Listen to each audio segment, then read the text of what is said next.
เลี้ยวขวาครับ ขวาครับ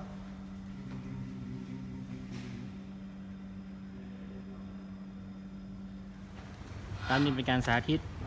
การปั่นจักรยานโดยสวมเสื้อสัญญาณไฟ ที่จับเซ็นเซอร์ตามการเคลื่อนไหวของแขนนะครับเอาละครับตรงไปครับตรงไปเรื่อยๆครับเดี๋ยวซ้ายครับ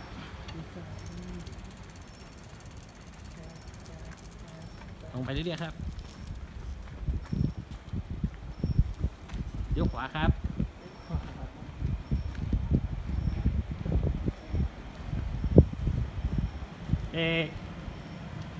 เบรก